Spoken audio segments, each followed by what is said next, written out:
Actually ನಾವು HSR ಲೇಔಟಲ್ಲಿರೋ MP jewellers ಅಂಗಡಿನಲ್ಲಿ ಚಿನ್ನ ಖರೀದಿ ಮಾಡೋಣ ಅಂತ ಪ್ಲಾನ್ ಮಾಡ್ಕೊಂಡು ನಮ್ಮ ಪರಿಚಯಸ್ಥರು ಸವಿತಾ ಅವರಿಂದ ಗೋಪ್ಸಂದ್ರ ನಿವಾಸಿ ಅವರು ನಾವೆಲ್ಲನೂ ರಿಲೇಟಿವ್ ಆ್ಯಕ್ಚುಲಿ.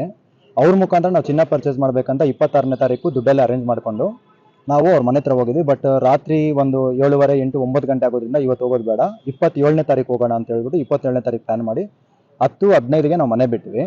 ಮನೆ ಬಿಟ್ಟು ಕರೆಕ್ಟಾಗಿ 12 ಗಂಟೆಗೆ MP ಜ್ಯುವೆಲ್ಲರ್ಸ್ ಅಂಗಡಿ ಹತ್ರನೂ ಹೋದ್ವಿ ಚಿನ್ನ ಖರೀದಿ ಮಾಡೋಣ ಅಂತೇಳಿ. ಬಟ್ ಕಾರಲ್ಲಿ ಹೋಗ್ಬೇಕಾದ್ರೆ ಹೊಸಬ್ರು ನೋಡಿದ್ರೆ ಅವ್ರು ಸ್ವಲ್ಪ ನೆಗೆಟಿವ್ ಆಗಿ ಮಾತಾಡ್ತಾರೆ, ಮತ್ತು ಅವ್ರು ಭಯ ಬೀಳ್ತಾರೆ.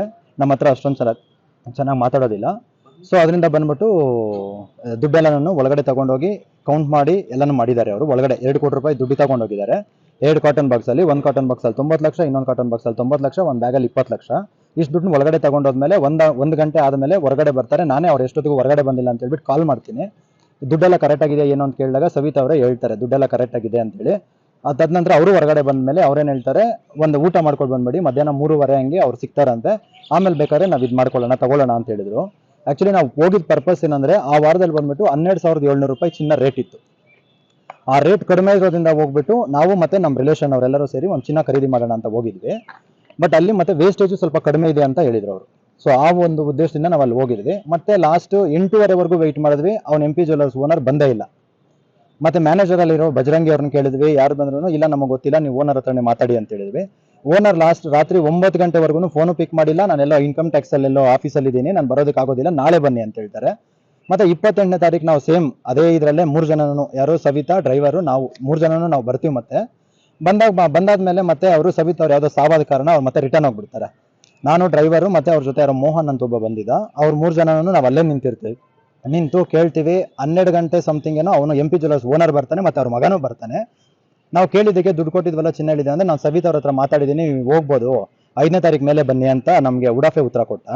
ಸೊ ಅದರಿಂದ ನಾವು ಏನು ಮಾಡ್ಬೇಕಂತ ನಮ್ಗೆ ದಿಕ್ದೋಚದೆ ಅವತ್ತು ರಿಟರ್ನ್ ಬಂದ್ವಿ. ಮತ್ತೆ ಮಾರನೇ ದಿನ ಅಂಗಡಿ ಹತ್ರ ಹೋದ್ರೆ ಅಂಗಡಿ ಕ್ಲೋಸ್ ಆಗಿತ್ತು. 2ನೇ ದಿನನೂ ಅಂಗಡಿ ಕ್ಲೋಸ್ ಆಗಿತ್ತು. 3ನೇ ದಿನ ಹೋಗಿ 1ನೇ ತಾರೀಕು ಹೋಗ್ಬಿಟ್ಟು ನಾವು ಕಂಪ್ಲೇಂಟ್ ರೈಸ್ ಮಾಡಿದ್ವಿ. ಸವಿತಾ ಅವ್ರಿಗೆ ಫೋನ್ ಮಾಡ್ತಾರೆ, ಸವಿತಾ ಅವ್ರ ಫೋನು ಸ್ವಿಚ್ ಆಫ್ ಬಂತು. ನಮಗೆ ಏನು ಮಾಡ್ಬೇಕು ಏನೋ ಅನ್ನೋದು ಗೊಂದಲದಿಂದ ನಮ್ಗೆ ಗೊತ್ತಾಗ್ದಿರ 1ನೇ ತಾರೀಕು ನಾವು 10 ಗಂಟೆ ಸುಮಾರಿಗೆ, 1ನೇ ತಾರೀಕು 10 ಗಂಟೆ ಸುಮಾರಿಗೆ ನಾವು ಹೋಗಿ HSS ಸ್ಟೇಷನಲ್ಲಿ ಕಂಪ್ಲೇಂಟ್ ಕೊಡ್ತೀವಿ. ಕಂಪ್ಲೇಂಟ್ ಕೊಟ್ಟಾಗ ಅವ್ರು ನಮಗೆ ನೋಟಿಸು ಒಂದು ಕೊಟ್ಟಿರ್ತಾರೆ. ನೋಟಿಸ್ ಏನಂತ, ನಿಮಗೆ ಏನೇನು ದಾಖಲೆಗಳಿದೆಯಾ ಅದನ್ನು ಪ್ರೊಡ್ಯೂಸ್ ಮಾಡ್ಬೇಕಂತ ಹೇಳಿರ್ತಾರೆ. ನಾನು ಕೆಲವೊಂದು ದಾಖಲೆಗಳನ್ನು ಕೊಟ್ಟಿರ್ತೀನಿ, ಸ್ಪಾಟ್ ಮಾಜರು ಮಾಡಿರ್ತಾನೆ, ಎಲ್ಲನೂ ಮಾಡಿರ್ತಾರೆ. ಬಟ್ ತದನಂತರ ನಾವು ನಮ್ಮ ಫ್ರೆಂಡ್ ಅವರ ಅಂಗಡಿಗೆ ಹೋಗಿ ನಾವು ಈ ಥರ ದುಡ್ಡು ಕೊಟ್ಟಿದ್ವಲ್ವಾ, ಏನಾಗಿದೆ ಏನು ಅಂತ, ಅವ್ರು ಯಾರೋ ಚೇತನ್ ಅಂತ ಒಬ್ಬ ಇದ್ದಾನೆ, ಅಕೌಂಟೆಂಟ್ ಅವನು ಆ್ಯಕ್ಚುಲಿ ಅಲ್ಲಿ MP ಜ್ಯುವೆಲ್ಲರ್ಸಲ್ಲಿ. ಅವನ ಹತ್ರ ಹೋಗಿ ಕೇಳಿದ್ದಕ್ಕೆ ಅವನು, ಇಲ್ಲ ನಮ್ಗೆ ಯಾರು ಅನ್ನೋದೇ ಗೊತ್ತಿಲ್ಲ, ನಮ್ಗೆ ಸವಿತಾ ಅವರು ಹಳೆ ಕಸ್ಟಮರು, ನೀವು ಯಾರು ಅನ್ನೋದೇ ಗೊತ್ತಿಲ್ಲ, ನಾವು ಬಾಕ್ಸ್ ತಗೊಂಡು ದುಡ್ಡು ಕೊಟ್ಟಿದ್ದೀವಿ ಅಂತ ಕೇಳ್ತಾ ಇದ್ರು. ಅವ್ರು ನಮ್ಗೆ ಅದಕ್ಕೂ ಸಂಬಂಧ ಇಲ್ಲ, ನಮಗೆ ಗಿಫ್ಟ್ ಆಗಿ ಮಾವಿನಕಾಯಿ ಕೊಟ್ಟಿದ್ದಾನೆ ಅಂತ ಅವನು ಹೇಳ್ತಾ ಇದ್ದಾನೆ. ನೋಡಿ ಸರ್, ನಾನು ತಗೊಂಡೋಗಿರೋದು ಇದು ನನ್ನ ಕಾರ್ದು, ಇದು ಸವಿತಾ ಅವ್ರ ಮನೆ ಲೊಕೇಶನ್ನು, ಇದು ಬಂದ್ಬಿಟ್ಟು ದುಡ್ಡಿನ ಫೋಟೋ ಸರ್. ಇದು ಬಂದ್ಬಿಟ್ಟು ದುಡ್ಡಿನ ಫೋಟೋ ಸರ್. ನಮ್ದು ಆಕ್ಚುಲಿ ಮೂಲತಃ ಕೃಷಿ ಇದು ಮಾಡ್ತಾ ಇದೀವಿ, ನಾವೆಲ್ಲ ಕೃಷಿಕರೇ. ನನ್ನ ಹೆಸರಲ್ಲಿ 2.5 ಎಕರೆ ಜಮೀನಿದೆ. ನಾನು ಕೃಷಿಕನಾಗೆ ಮಾಡ್ತಾ ಇದ್ದೀನಿ. 3 ವರ್ಷದಿಂದ ನಾನು ಹೊಸದಾಗಿ ಕೃಷಿಗೆ ಎಂಟ್ರಿ ಆಗಿರೋದು. ನಮ್ಮಪ್ಪ, ನಮ್ಮ ತಾತ, ನಮ್ಮ ತಾಯಿಯವರೆಲ್ಲರೂ ಮೂಲತಃ ಕೃಷಿಯವರೇ. ಕೃಷಿಯಿಂದ ಯಾವ ಸರ್ ನಮಗೆ ಅದ್ರ ಬಗ್ಗೆ ಯಾವುದು ಕ್ಲಾರಿಟಿ ಇರಲಿಲ್ಲ. ಬಟ್ ನಮ್ಗೆ ಬಂದ್ಬಿಟ್ಟು ನಾವು ಮೂಲತಃ ಕೃಷಿ ಇರೋದ್ರಿಂದ ನಾವೆಲ್ಲನೂ ಕ್ಯಾಶ್ ವ್ಯವಹಾರಗಳೇ ನಾವು ಆಲ್ಮೋಸ್ಟ್ ಅಲ್ಲಿ ಮಾಡ್ತಾ ಇದ್ದು. ಅಕೌಂಟಲ್ಲೇ ಬರುತ್ತೆ. ನಮ್ದು ರೇಷ್ಮೆ ಕೃಷಿ ಇದೆ, ತರಕಾರಿಗಳು ಬೆಳಿತೀವಿ, ಆ ಥರನೂ ಎಲ್ಲನೂ ಇದೆ ನಮ್ದು. ಆಲ್ಮೋಸ್ಟ್ ಅಲ್ಲಿ ರೇಷ್ಮೆ ಕೃಷಿದೆಲ್ಲನೂ ಕೆಲವೊಂದು ಕ್ಯಾಶು ಬರುತ್ತೆ, ಕೆಲವೊಂದು ಅಕೌಂಟ್ಗೂ ಹೋಗುತ್ತೆ ಸರ್. ನಮ್ಗೆ ಡಿಕ್ಲರೇಷನ್ ಮಾಡಿದ್ರೆ ಸರ್ ನೀವು ಈ ತರ? ಸರ್ ಇದುವರೆಗೂ ಯಾವುದು ನಾನೇನು ಮಾಡಿಲ್ಲ ಸರ್. ನಾನು ಲಾಸ್ಟ್ ಇಯರ್ ನಾನು ಡಿಕ್ಲೇರ್ ಮಾಡ್ಕೊಂಡಿದ್ದೀನಿ. ಈ ವರ್ಷ ನಾನು ಡಿಕ್ಲೇರ್ ಮಾಡ್ಬೇಕಂತಿದ್ದೀನಿ ಸರ್. ಇನ್ನು ನಾನು ಯಾವುದೇ ಮಾಡೇ ಹೋಗಿಲ್ಲ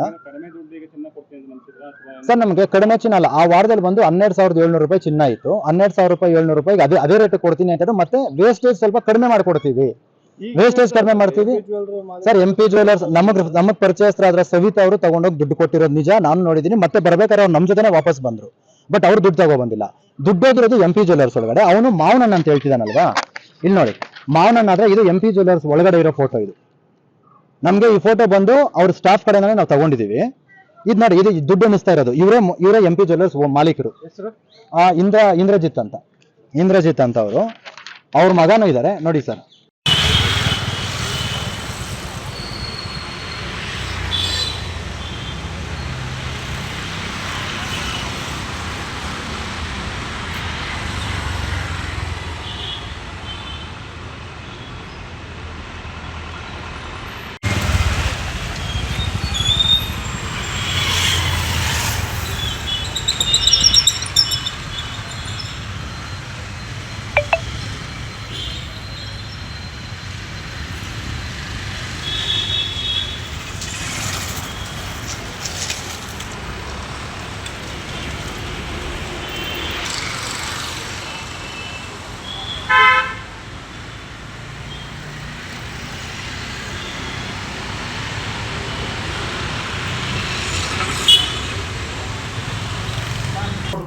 ಪ್ಯಾರಿ